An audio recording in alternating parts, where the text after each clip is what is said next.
Olá, pessoal, tudo bem? Boa tarde. Aqui é o Edivan falando. Acredito que esse vai ser um dos últimos vídeos que eu faço enquanto estudante de direito. Eu queria agradecê-los primeiramente pela parceria de 5 anos, desde que eu resolvi fazer esse canal para prestar informações sobre a Faculdade de Direito da USP, como foi a minha trajetória, como eu entrei e tudo que acontecia aqui, as oportunidades, tudo que a gente tem. Esse vídeo, especialmente, eu faço para responder a uma pergunta que me chegou via e-mail.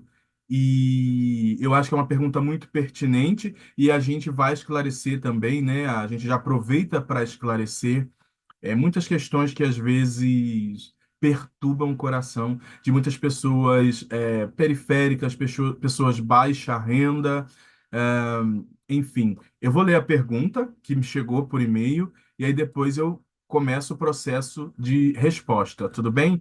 A pergunta chegou aqui por meio de um e-mail do Ricardo, não vou falar o sobrenome, e ele fala assim: Oi, Edvan, tudo bem? Meu nome é Ricardo, acompanho seu canal há algum tempo e estou com algumas dúvidas sobre o curso de Direito da Sanfran, em especial, como é a experiência de estudar aí, para pessoas que não vieram de uma condição social privilegiada.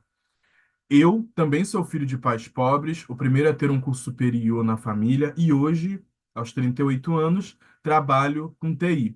E tenho uma carreira muito boa financeiramente, mas que não está me trazendo realização pessoal nem profissional. E a área do direito tem despertado meu interesse, já tem alguns anos, principalmente depois que comecei a acompanhar um pouco mais o mundo da política e ver como todo o aparato estatal não foi projetado pensando nas pessoas pretas e pobres. Daí surgiu esse desejo de entrar na Sanfran. Porém, como eu não conheço ninguém que estude aí, fico na dúvida se não estou romantizando demais a faculdade e o curso. Queria saber se você se sentiu acolhido, se conseguiu encontrar a sua turma, fazer amizades, etc. Enfim, caso você possa compartilhar um pouco da sua experiência comigo, ficarei muito grato. Seja respondendo e-mail, uma conversa por vídeo, chamada ou um café. Um abraço e parabéns pelas conquistas. Então, eu vou responder a sua pergunta, Ricardo. Primeiro de tudo, a gente tem que desmistificar o fato de colocar a Sanfran no grau que ela tinha anos anteriores, né? Antes de 2018, antes da entrada das ações afirmativas na USP, não é como se não tivessem pessoas pretas lá. Tiveram, mas era sempre esporadicamente, exceção, era um de não sei quantos, dois, três, enfim. Hoje não, hoje a gente tem a certeza que vamos entrar em um grau até paritário com as outras pessoas que entram por ampla concorrência. E mesmo negros que entram pela ampla concorrência, que não preenchem muitas das vezes. Não querem preencher aqueles requisitos de ser negro, independente da renda, porque de fato essas pessoas tiveram condições, muitas das vezes, de, de estudar numa boa escola, de estudar como bolsista numa boa escola, de se preparar num pré-vestibular de boa qualidade e tiveram um desempenho excelente no sentido de maior do que a média ponderada solicitada para as ações afirmativas e eles entram. Então, isso é um ponto também, tá? Porque a gente tem essa mania de colocar os negros como cotistas, né? Só como cotistas, como os que utilizaram das ações afirmativas, que não é demérito. A gente já frisou isso aqui muitas vezes. Não é demérito entrar por lei de cotas, porque é um instrumento de redução da desigualdade, é a entrada e não é facilitado. Eu acho que a grande questão é quando a gente viu aquele vídeo da menina da PUC falando aquilo, os meninos, né, os estudantes da PUC falando cotista e xingando, era uma conotação de demérito. Mas nós, ou qualquer pessoa que entre por ação afirmativa, seja de pessoas pretas e pardas, seja de indígenas, seja de qualquer outra categoria deficiente, porque tem universidade que tem várias outras categorias, né? Isso não é demérito, isso é uma forma de redução da desigualdade social, é uma tentativa de reduzir.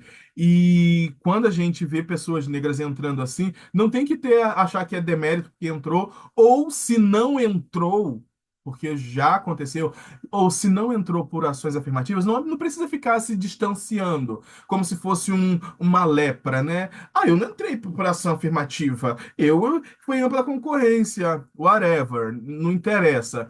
Porque você também vê isso nos discursos de negros como se fosse uma mácula ter entrado por ações afirmativas. Mas, enfim, isso é um assunto para falar da Sanfran. Então, a gente tem que desmistificar essa Sanfran dos anos 1950, 60, 70 e por aí vai, do século XX, né? E inícios dos anos do século XXI. A Sanfran hoje ela tem uma outra cara. E justamente por ter uma outra cara, você tem tensões. O prédio é físico, é um prédio. Só que a gente tem maneira de dizer, a Sanfran é racista, a Sanfran é machista, a Sanfran tá ficando nazista, a Sanfran, como se a Sanfran fosse uma entidade que se movimentasse, um ser vivo. Mas não, ela é inanimado. A Sanfran são paredes. Agora, as pessoas da Sanfran os estudantes da Sanfran, alguns estudantes que são da Sanfran e que vieram da elite, que vieram de, enfim, não é como se todo mundo ali fosse da elite. Então a gente hoje tem essa tensão. Nós temos o encontro de um perfil específico de pessoas que já foram preparadas desde o ensino do fundamental e ensino médio, sabendo para onde elas iriam. Porque eu já disse aqui em outros momentos que nós temos uma grande diferença entre os estudantes de escolas públicas e particulares. É que o filho da elite, o filho de famílias de classe média alta, alta para cima ou média para cima, o que acontece? O pai já tem um projeto para a vida dele. E aí é o que eu já falei também quando era da pedagogia de Bourdieu. O Bourdieu, ele fala sobre esse capital cultural, o capital intelectual. Esse capital cultural é que um pai passa para o filho. Então esse pai, ele já vem introjetado de conhecimento. Esse pai pode ser médico, esse pai pode ser advogado, esse médico pode ser juiz, esse médico pode ser empresário do ramo de, enfim, do ramo agrário.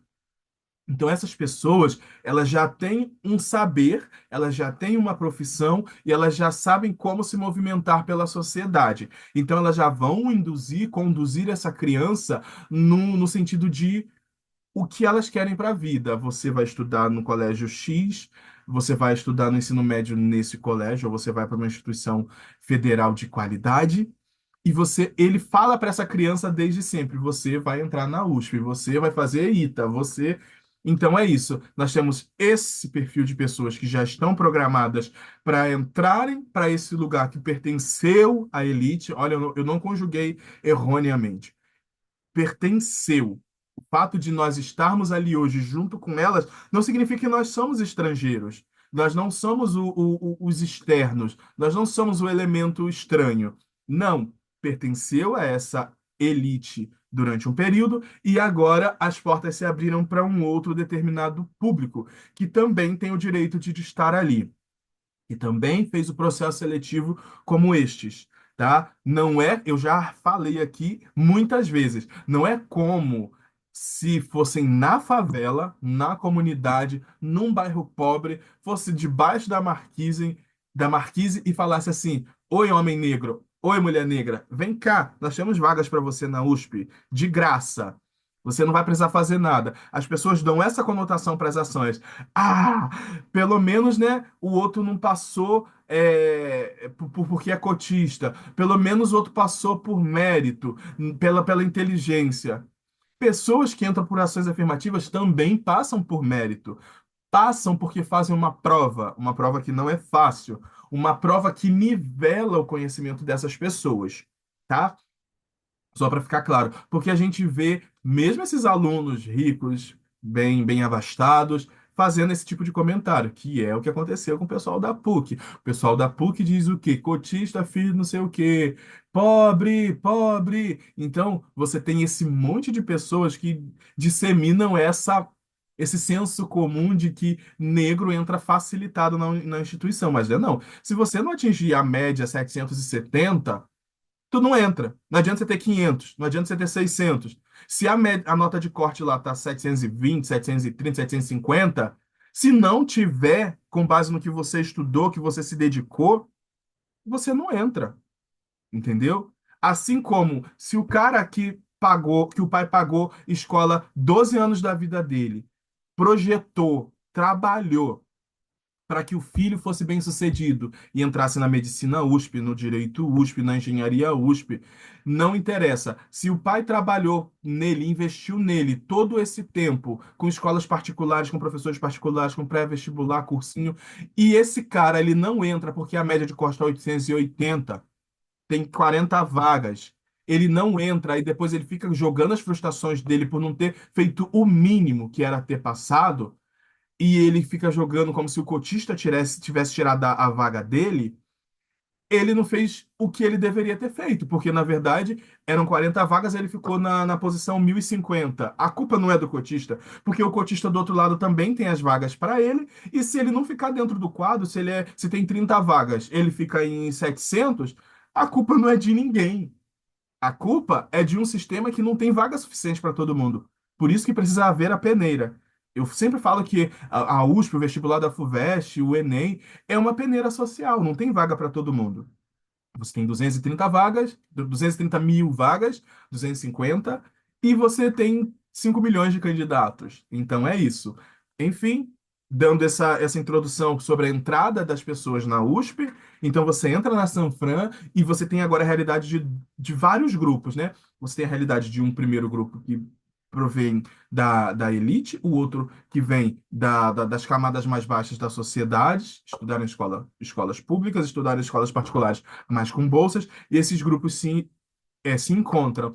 Quando se encontrarem, claro que haverá o que nós chamamos de identificação. Então, essas pessoas precisam se identificar. Claro que quem vem de uma elite e adendo, essas pessoas que vêm da elite, quando entra ali, já se conhecem. Ah, você estudou no Objetivo. Ah, você estudou no Santo Inácio. Ah, você estudou no Pio XII. Você estudou no Santa Cruz. Você estudou e blá, blá, blá, blá. Elas vêm justamente de uma elite que já é preparada para entrar nesses espaços. E aí, pelo lado contrário, nós temos um grupo de pessoas que vem de uma camada abaixo da sociedade, que vem de vários lugares. Tem gente que vem da Bahia, tem gente que vem do Rio de Janeiro, tem gente que vem de São Paulo mesmo, e essas pessoas não se conhecem. E aí você vai formar esses grupos, né? Você já vai ter o da elite que vai se identificar com a elite, porque os iguais se atraem, e você vai ter agora o momento de essas pessoas que são pessoas pretas, e aí eu começo a responder a pergunta do Ricardo, se eu fiz amizades, se eu encontrei a minha turma, encontrei o meu grupo.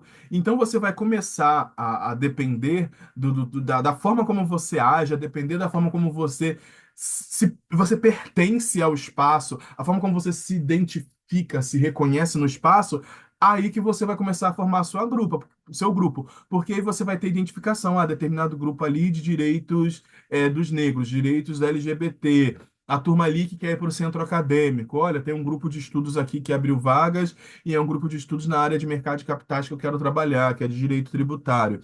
A princípio, nós temos muita informação para a gente quando entra e você fica um pouco perdido. Lá para os 3 meses, né, de aula, de faculdade, que você vai se localizando e conforme as informações vão chegando, os e-mails vão chegando de abertura de inscrições para grupos de estudos, curso, pertencer a algum tipo de grupo, alguma atlética, grupo de futebol, de voleibol, de handebol. E aí você vai tentando identificar aquilo que se encaixa na sua realidade, aquilo que você se identifica, e você vai começando a direcionar o seu desenvolvimento. Porque aí você também fica ligado a essas pessoas, né? Se a pessoa é do rugby, ela tende a fazer amizade com o pessoal do rugby, e aí na faculdade vai almoçar com o pessoal do rugby, que vai, enfim, fazer outros grupos de estudos, claro, mas acaba tendo sempre um grupinho específico. E aí sim, eu não tive dificuldade para fazer amizades, até porque eu sou uma pessoa muito comunicativa, eu sou uma pessoa que foi criada para não viver só. Eu acho que é isso. Eu entendi a necessidade desde sempre, eu venho de família de tradição protestante, e eu entendi sempre que há necessidade de nós termos um bom relacionamento interpessoal. E aí o Edivan é essa pessoa que é serelepe, essa pessoa que é alegre, que é essa pessoa que gosta de se comunicar, que gosta de aprender, que gosta de perguntar ao outro, mas tu fez o quê? Caraca, é isso? E como que funciona? Que legal, tu trabalha com o quê? E aí eu me encontro em meio a um grupo de pessoas que nem sempre estão tão abertas a compartilhar o conhecimento, a fazer novas amizades, a aceitar o estranho. E aí cabe a mim, enquanto pessoa, entender que, poxa, não fui bem recepcionado. E eu sou uma pessoa sinérgica, eu sinto. Se eu sinto um olhar, se eu sinto uma palavra, se eu ouço uma palavra que eu já vi que foi de rejeição, eu de fato não volto mais. E é o que aconteceu. Então, na universidade, numa turma de 120 pessoas, eu encontrei algumas pessoas que foram pedra de tropeço, né? Que é como tem na Bíblia, que é pedra de tropeço é aquela que não te leva para lugar nenhum, que não te aceita, uma pessoa que te desvirtua do caminho, no sentido de, olha, eu tentei entrar e não abriram a porta, então, como eu senti essa rejeição, eu saí. Não, me apartei, me afastei. Por que isso? Porque justamente não estão acostumados com uma pessoa periférica, uma pessoa negra que fala bem, uma pessoa negra que é inteligente, não me considero inteligente, mas falam que é inteligente, que versa sobre qualquer assunto, que emite opiniões, que compartilha as coisas em sala de aula, que responde as perguntas do professor, que é participativa. Então as pessoas, quando elas têm essa mesma vocação, se ela é igual a mim, ela tende a me rejeitar, porque há uma máxima no direito de que o conhecimento ele é uno, só um pode ter, só esse daqui pode ser. E não é compartilhado, não é coletivo. As pessoas têm essa impressão, porque elas estão agora num período de concorrência. A concorrência tinha que ficar lá no vestibular. A concorrência era para entrar. E aí, quando entra, quando as pessoas entram, elas trazem consigo essa concorrência do vestibular.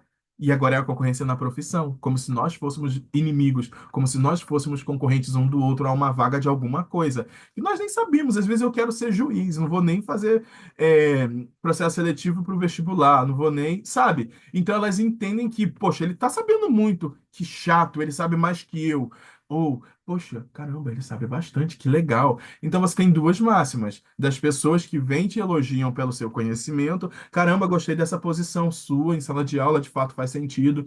Pô, você respondeu o professor ali, ninguém tinha respondido. Pô, fica ruim em sala de aula o professor perguntar e todo mundo ficar silenciado, né?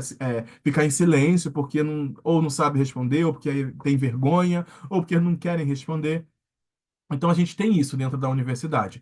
E aí você vai moldando o seu grupo. Você vai vendo as pessoas que se aproximaram de você, ou pessoas que você tentou se aproximar e te receberam. E assim foi acontecendo comigo. Como eu sou muito expansivo, fiz teatro, enfim, cheguei já botando o pé na porta, assim, pá, chutando tudo. O professor perguntava, eu respondia. O professor falava coisa lá de pessoa pobre, preta, e encarcerada, e dizia que era aquilo. Eu dizia, não é assim, não, professor, vamos um pouco além. E aí e você vai trabalhando. E você vai, sabe? Porque ali é mais sobre você do que sobre os outros.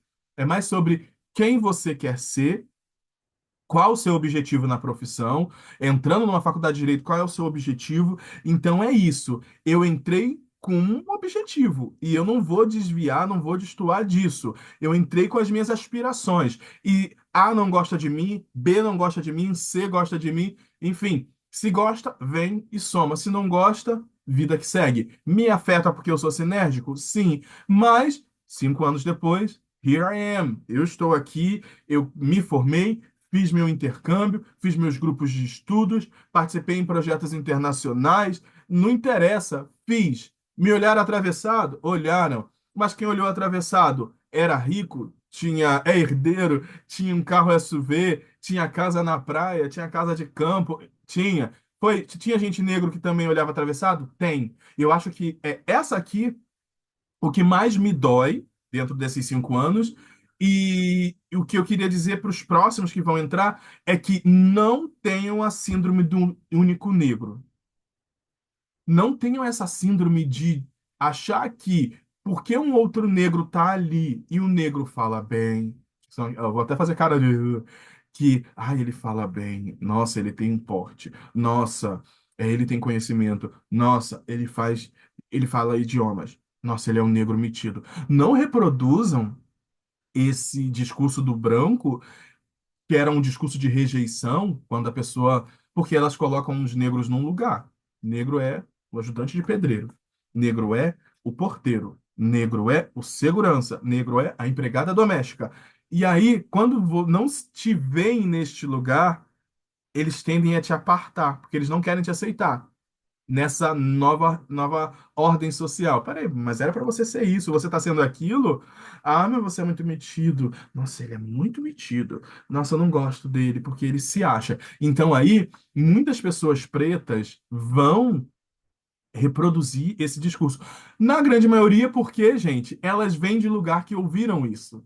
Então a gente acaba reproduzindo aquilo que a gente está inserido. Então elas reproduzem isso aqui porque não foram acostumadas ou não construíram uma mentalidade de emancipação desses pensamentos, de emancipação dessa máxima de que se tem um outro negro que não é igual a mim e que tem condições, que vem de um lugar social legal, ou que tem boas aspirações, sabe falar, se comunicar, não é falar, porque falar todo mundo sabe, né? Mas entende das coisas e consegue se colocar em determinada situação, não rechace essa pessoa, pelo contrário, se aproxime.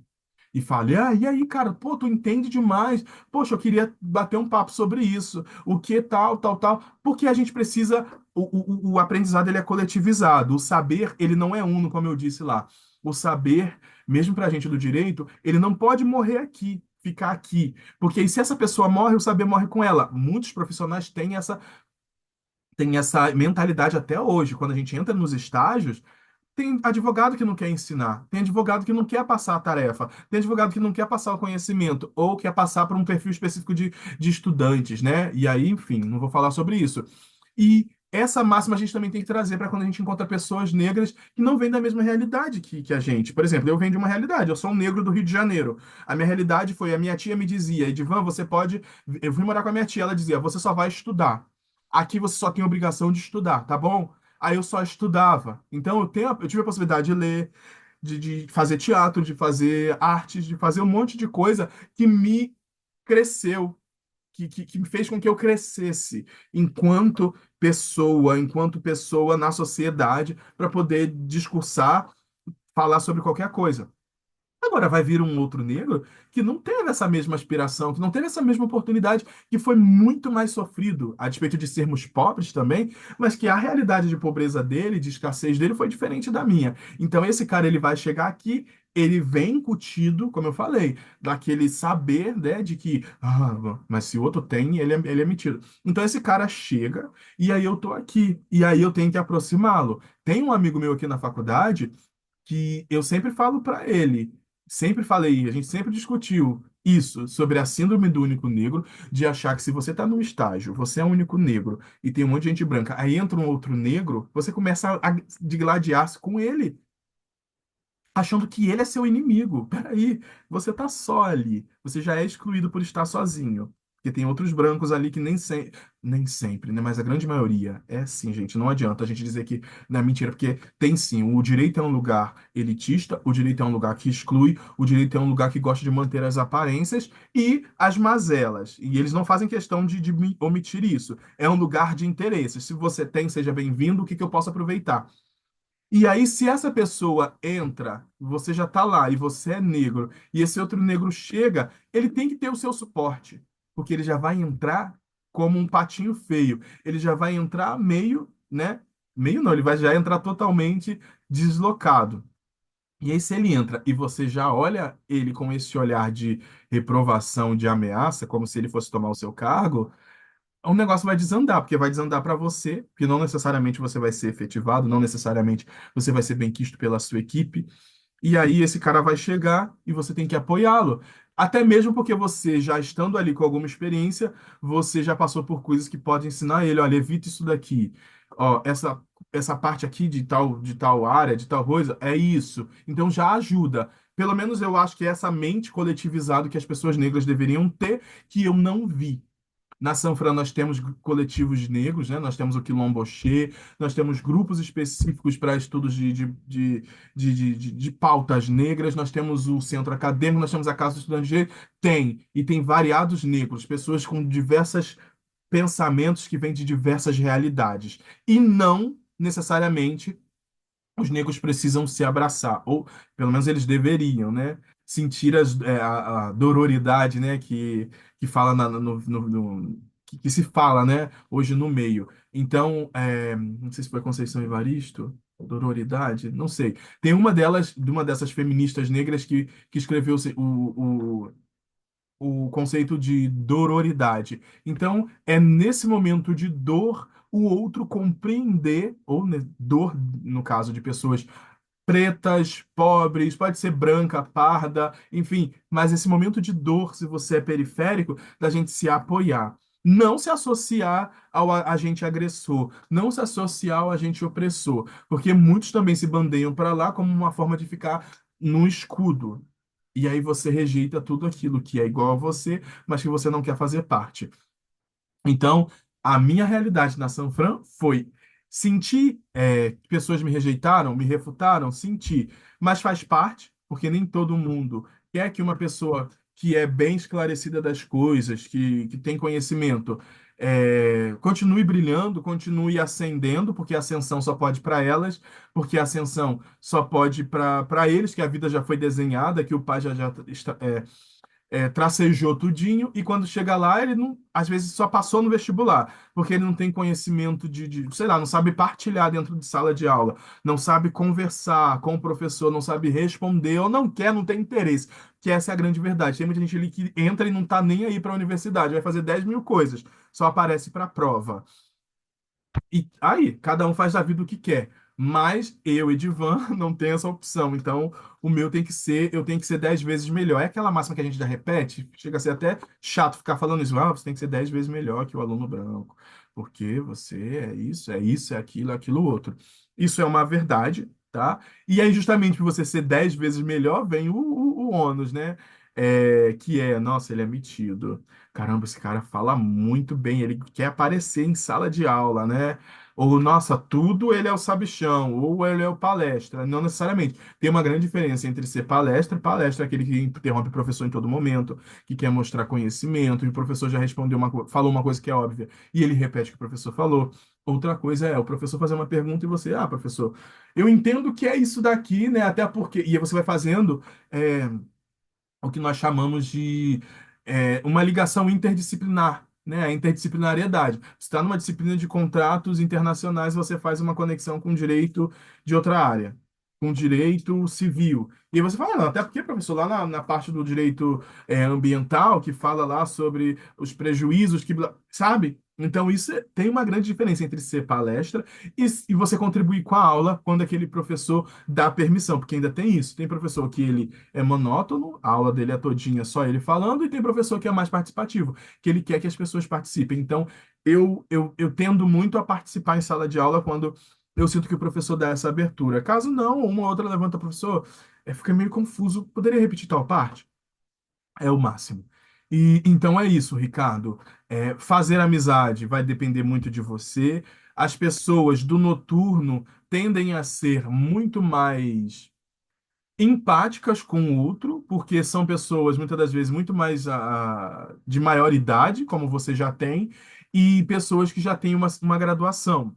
Então elas tendem a trocar conhecimentos, tendem a falar umas com as outras para conhecer de onde vem esse cara. Não vai ter gente que já é formada, mas que é da elite? Vai. E vai ter gente da elite bem legal. Tá? Gente que vai se aproximar e vai conversar. Vamos fazer determinado trabalho junto? Vamos. Pô, gostei da sua fala na sala na disciplina tal, e ela passou o trabalho. Podemos fazer juntos? Sim. Vai ter um leque de pessoas que você vai poder trocar ou não. Vai ter gente que é mais fechada e não vai conseguir fazer amizade, aí você precisa se aproximar. Sim, eu sou Edivan Bonzinho, então tem pessoas na minha vida que eu via que era muito fechada e que eu que tive que romper essa barreira. Chega lá, e aí, você vem de onde? Puxar um papo. E você vai fazendo o seu grupo de amigos. Tem amigos que eu fiz e perdi no caminho, porque identifiquei alguma coisa, ou a pessoa fez alguma coisa que me magoou e eu vi que sai, Edivan. Aí, a religião me ensinou a identificar muitas coisas. Então, eu acho que é isso. E em São Paulo, nós temos uma, pelo menos é o perfil que eu percebi diferente do Rio de Janeiro, é que você é muito valorizado pelo que você tem. Então, se você tem, você é bem tratado, porque alguém tem que tirar algum proveito disso. As pessoas precisam tirar proveito umas das outras de alguma coisa. E aí, quando eu percebia isso, que eu era usado só por conta de alguma coisa que eu tenho ou que eu não tenho, eu falei, não dá. Exclui da minha vida. Porque eu já não tenho nada, né? É, tecnicamente falando, mas se eu percebia que a pessoa não estava ali por conhecer a essência do Edivan, mas por coisas que eu podia proporcionar ou pessoas que eu podia aproximar, eu já deixava de lado. É, então, foca nisso. Passe no seu vestibular, faça sim a Sanfran. Se é uma coisa que você quer enquanto realização profissional, para entender a dinâmica da sociedade e saber que o direito não é uma ferramenta de transformação social, pelo contrário, o direito é uma ferramenta de valorização e manutenção das desigualdades, tá? A gente vai ver isso, é, o quão complicado é modificar o sistema, o quão burocrático é a gente fazer alguma coisa que transforme a sociedade. Até tem as pessoas que querem fazê-lo, tem as áreas do direito que é, que tentam fazer isso, mas é uma coisa muito difícil. E você vê que esses alunos que entram ali, nem todos querem transformar a sociedade. As pessoas querem se beneficiar do que o direito, dessa desigualdade que o direito já produz. E aí, enfim, é com cada um. De fato, não estou dizendo aqui para nós fazermos caridade, todo mundo ser caridoso, porque caridade é uma máxima que vai ser empregada enquanto pessoa, então no nosso dia a dia, enquanto ser humano, todo mundo tem que fazer caridade, seja no direito, seja na medicina, ser caridoso com o outro. Não estou falando em doação, mas ter uma consciência, né, sobre essas desigualdades sociais. Mas não, a gente entra. Não é como se sofresse uma lavagem cerebral, porque a gente já vem com esse pensamento de elite. Quem tá na elite quer continuar na elite, quem não tá quer fazer parte da elite. E aí, se você consegue ascender e fazer parte da elite, o outro que se dane. E aí eu acho que é essa mentalidade que a gente tem que trocar. Porque eu sempre pensei, olha, eu vou entrar no direito porque eu não quero ser mais um. Só mais um para reproduzir isso.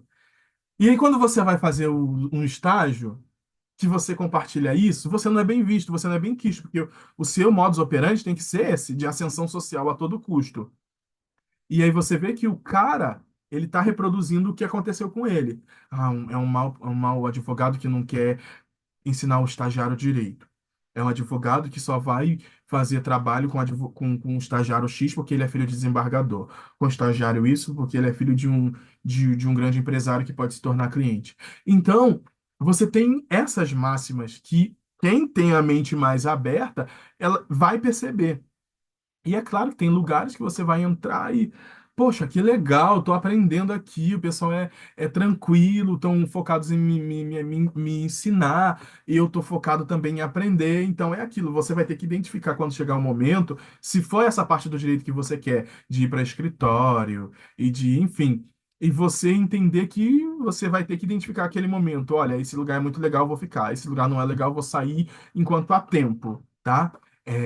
E a Sanfran é um mundo muito incrível, tá? Agora falando de carreira profissional. A Sanfran é um mundo incrível no qual você vai ter a possibilidade de fazer grupos de estudos, de fazer iniciação científica, de fazer uma disciplina em que o professor vai te levar para conhecer, fazer uma coisa de campo, né? Um reconhecimento de campo. Você vai viajar para uma outra cidade, você vai participar de MUTs, você vai participar de competições, você vai participar de um monte de coisa que vão te enriquecer enquanto pessoa e também vai acrescentar no seu currículo enquanto profissional.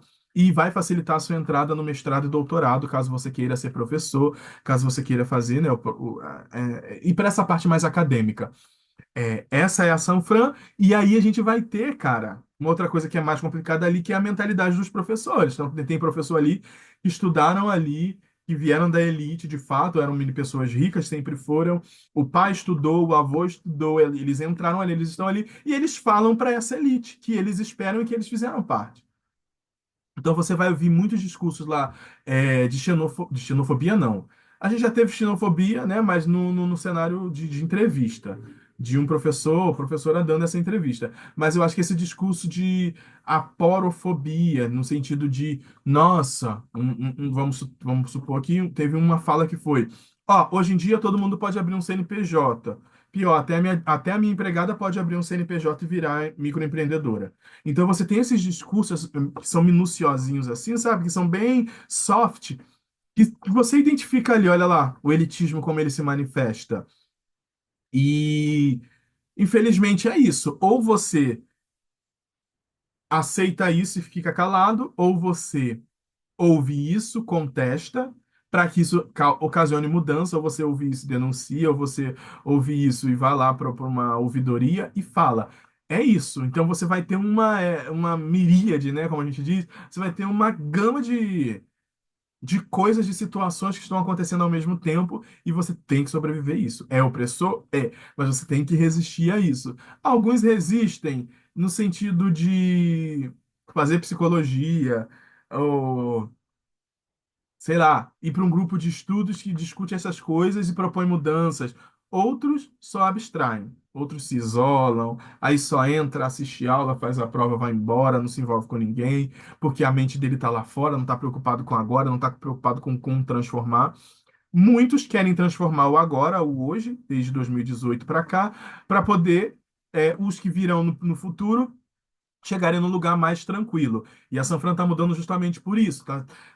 O pessoal está fazendo muito barulho, está promovendo mudanças justamente para que essas pessoas que vierem entrem no lugar sim, mais tranquilas, sem medo de ser quem são, sem medo de expressar opinião, sem medo de associar com as outras áreas, né? Que elas se sentirem mais identificadas. Então você tem assim uma gama de coisas, tá?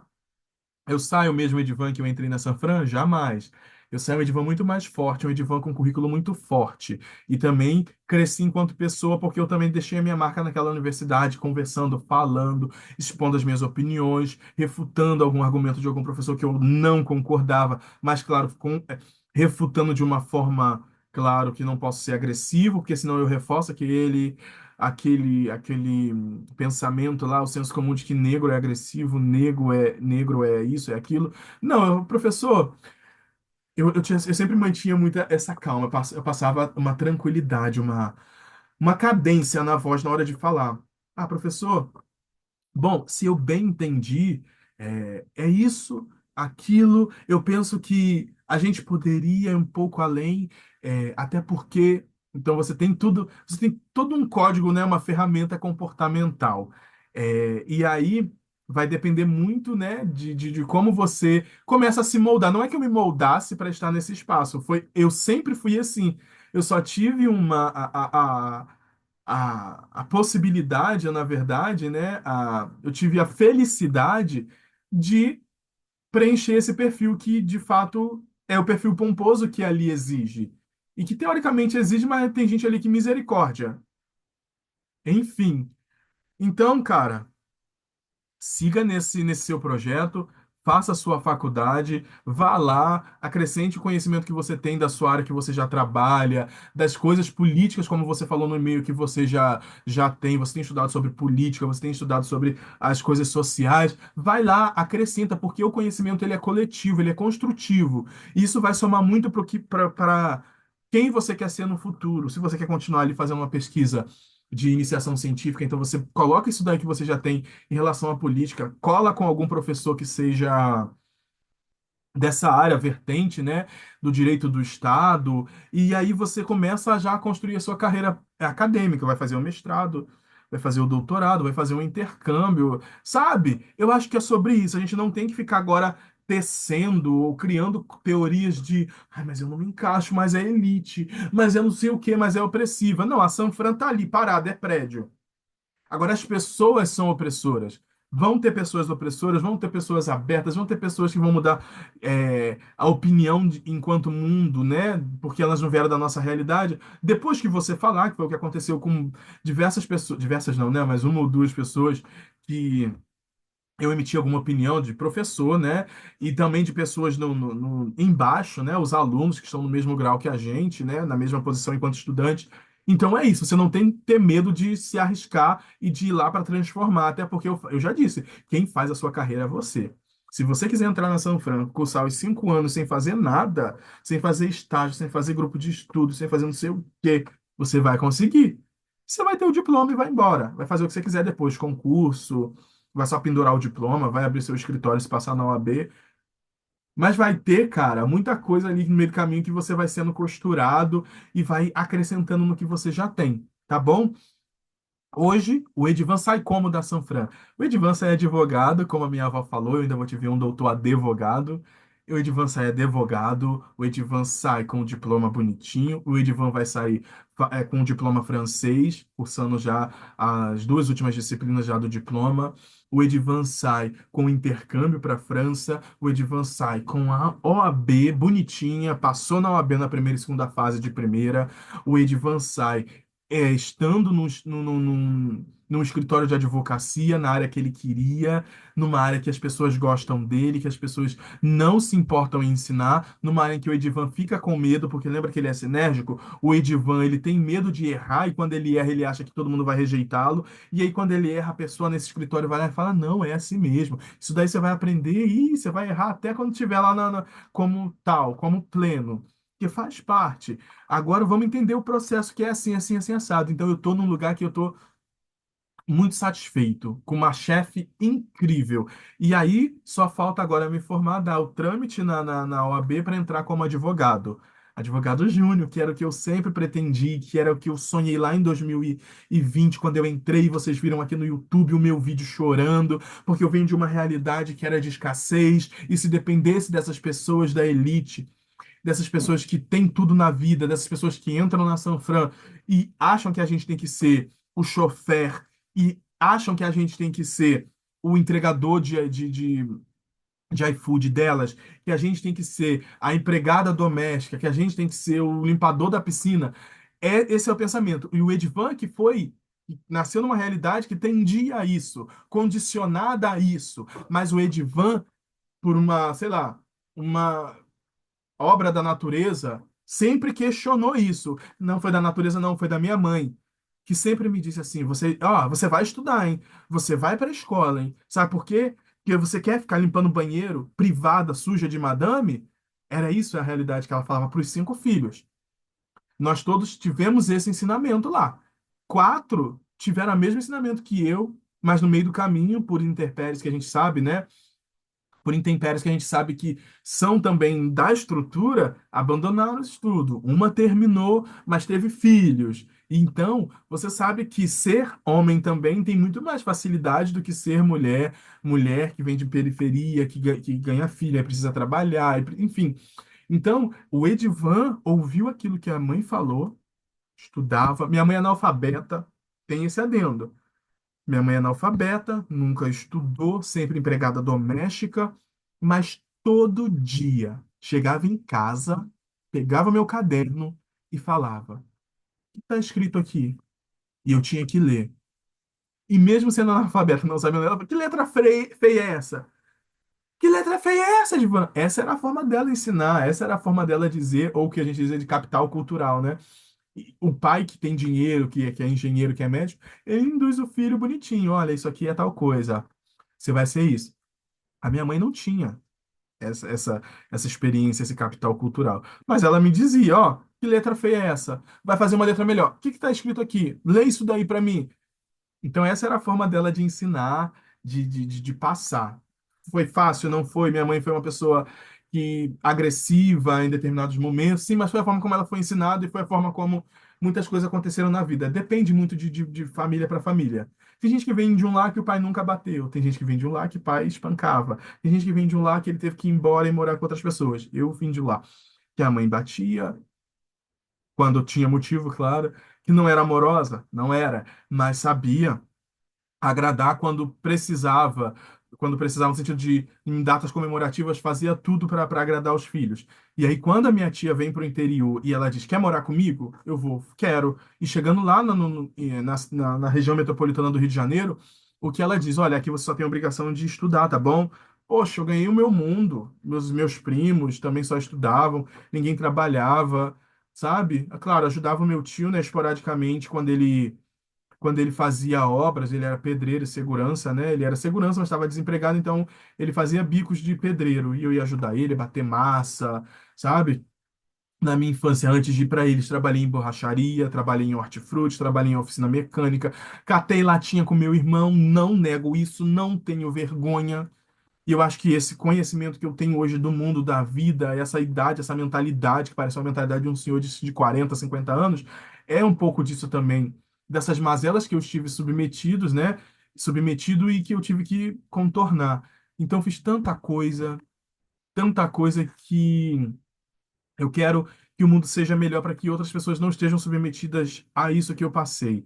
Que não estejam submetidas a correr atrás de um caminhão de hortifruti que joga fruta podre, leite estragado no meio de um pasto, assim você sai correndo para catar o que dá para aproveitar, cortar a parte que não está podre, de catar latinha, de catar ferro velho, de catar cobre e vender para comprar o que o povo em São Paulo chama de mistura, né? Lá a gente só falava carne. Então você ia comprar uma carne, olha, hoje deu R$ 2, dá para comprar tantos ovos, dá para comprar mortadela, dá para comprar salame. Então era isso que a gente vivia. Eu e meu irmão Lucas, que eu não tenho vergonha de falar que a gente ia mesmo para a luta e voltava e a minha irmã fazia o que a gente conseguia comprar. Então, gente, eu acho que é isso. Esse período de ascensão meu não para. Porque eu tô aqui hoje, tô ganhando X mil reais, mas não é o que o outro cara que já estava com a vida toda ganha vai fazer com os X mil reais dele. Porque ele ganha X mil reais, o mesmo que Edivan sendo assistente ou advogado júnior, mas o cara é herdeiro. Então, ele já tem a casa, ele já tem o carro bonito do ano, ele já tem o pai que assegura já a sua herança. Eu acho que é isso. E não estou condenando esse cara também porque ele é rico, porque a estrutura social fez isso, né? Nós temos pessoas que são culpadas disso estruturalmente lá atrás. Ele hoje só está se beneficiando disso, e aí o que a gente poderia cobrar dele era uma consciência, essa consciência, já que ele teve acesso ao conhecimento, de que, ó, eu sou privilegiado por isso, por isso, por isso, por isso, por aquilo, e com base nesse meu privilégio, eu acabo reproduzindo esse comportamento mesquinho, eu acabo reproduzindo esse elitismo barato. Então, eu acho que esse conhecimento, esse senso que essas pessoas têm que ter. Mas não que, eu vou jogar meu dinheiro fora. Tanto melhor, né, se fizesse caridade. Mas é isso, sabe? Então, o Edivan hoje ele está muito feliz. Estou aqui enquanto assistente jurídico, estou muito feliz com a possibilidade de virar advogado júnior, só aguardando fazer a colação de grau, ir para a OAB, da entrada, pegar meu número e uau, sou advogado júnior! Concretizei o que a minha avó falou, o que a minha avó profetizou. E aí é com vocês. Eu já estou fazendo a minha parte, vou fazer minhas pós-graduações, quero ser professor, porque eu quero ajudar os meus alunos a pensarem. Não quero que os meus alunos reproduzam só aquele conhecimento que a gente chama aqui no direito, que é o positivista, né? Burocrata. O direito é isso. O direito é porque é. Tá ali na lei. Essa é a norma. Não, eu quero ser um professor que eu vou fazer os meus alunos irem além, trazer uma dose, né, de ciências sociais, de trazer uma dose de antropologia, de trazer uma dose filosófica, de trazer uma coisa assim. Vamos pensar isso daqui agora na sociedade como deveria ser, não o que é. Isso é tal coisa, mas esse ser tal coisa, ele foi colocado aqui, essa norma foi colocada aqui, disciplinando tal coisa, mas quando vai para a prática, a gente vê que ela disciplina de tal coisa para determinado grupo, porque se não é de determinado grupo, se é de um grupo acima, isso aqui não vale. Então, como a gente, enquanto operadores do direito, vai modificar isso? Pode propor mudanças? Como a gente vai afetar a Casa Legislativa que vai legislar, vai fazer as normas que vão modificar esse dispositivo aqui. Então é tudo isso. Então a gente tem que ter esse olhar mais, essa visão mais holística, né? Uma visão do todo. Não de achar que o direito é o direito em si mesmo e é aquilo que está escrito, sem contestar. É esse o Edivan que eu quero ser, é esse o professor que eu quero ser, é isso que eu quero que os meus alunos sejam. Então, eu acredito que num futuro próximo a gente vai compartilhar.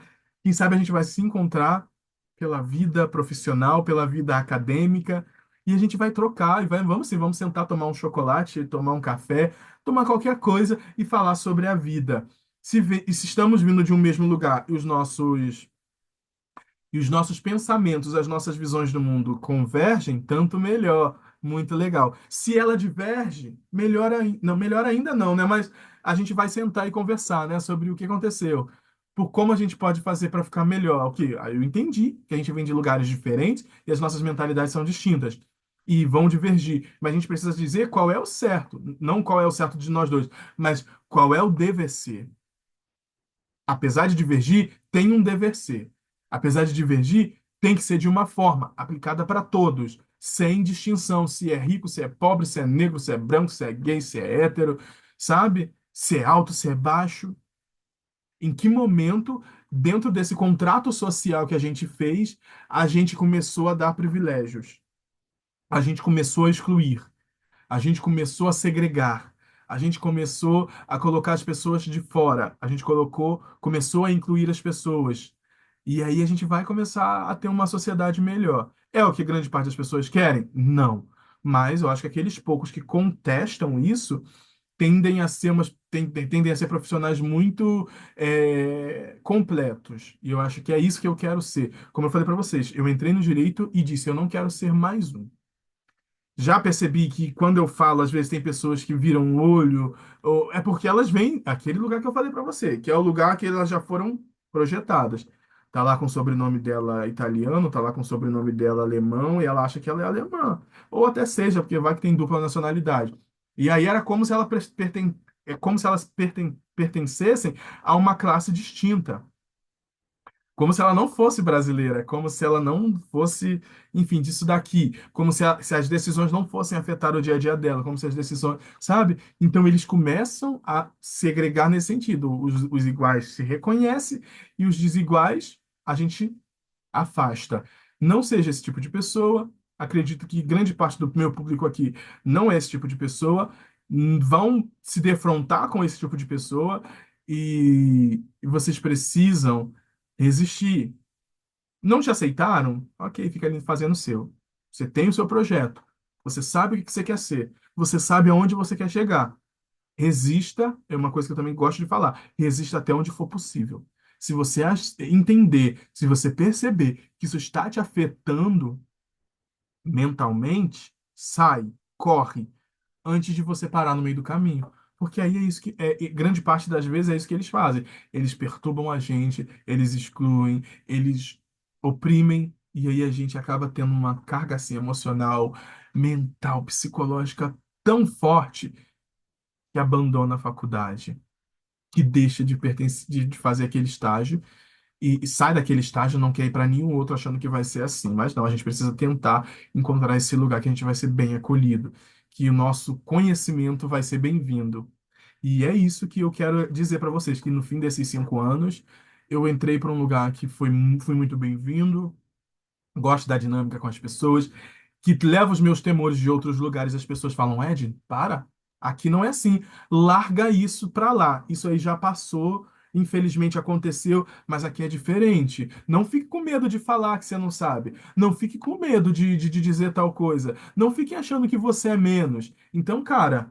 É sobre isso, tá? É sobre quem a gente quer ser, sobre onde a gente vai chegar, com quem a gente vai chegar, como a gente vai chegar, quando a gente vai chegar, tá? Eu queria agradecer de novo a parceria de vocês. Esse vídeo se estendeu e dizer que a gente vai se encontrar aí na vida. Não sei, acho que não sei se no futuro eu vou trazer outros vídeos, a depender da temática, ou talvez vocês podem continuar me pedindo vídeos, sei lá, do que quer que seja, e a gente conversa. Talvez quando eu entrar no mestrado, porque eu tenho pretensão de fazer mestrado, e aí eu posso compartilhar coisas do mestrado com vocês. Enfim, e se tiverem outras dúvidas da graduação também, eu posso tentar voltar a fazer vídeos mais curtinhos para falar sobre isso, tá bom? Muito obrigado, quero agradecer vocês pela parceria, pedir desculpas se ofendi alguém de alguma forma por meus gestos, atos, palavras, se alguma coisa que eu falei foi no coraçãozinho de vocês, mas de forma negativa, eu peço desculpas, mas não falei aqui nada que não fosse da minha seara, nada que não fosse vivido por mim. Então eu tenho tanto o lugar de fala quanto a propriedade de fala, tá bom? Por viver essas situações. E eu desejo todo o sucesso do mundo para você, Ricardo, especialmente, e para todas as pessoas que querem e que vão entrar na Sanfran, ou vão entrar em qualquer outra universidade, mas que seja no direito, né? Que vão entrar no direito, que serão operadores do direito, que serão juízes, serão promotores, serão procuradores, serão 10 mil coisas, né? Defensores públicos, serão, enfim, desembargadores, serão advogados, serão, enfim, tudo que vocês façam com a melhor das intenções e que vocês busquem o conhecimento e busquem pessoas que podem te ajudar, se essas pessoas quiserem te ajudar. Com certeza você vai ser um profissional diferenciado. Todo sucesso do mundo. Estou sempre por aqui. A gente se encontra. E eu queria agradecer especialmente a minha vozinha Maria da Penha, que se foi, mas certamente está me olhando e está muito feliz por quem eu me tornei, pelo advogado que eu me tornei. Eu sou advogado já, tá, querida? Eu passei na OAB.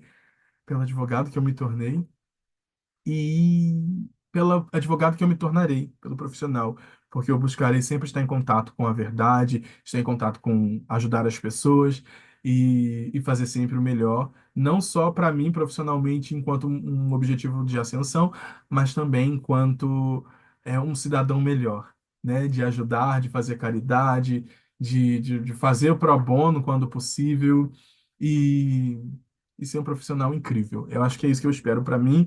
Espero para todos vocês, para que a gente possa mudar esse país do futuro. O Brasil que eu quero, sabe?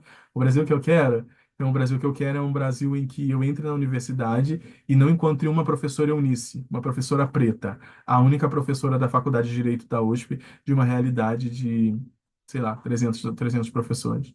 Não sei.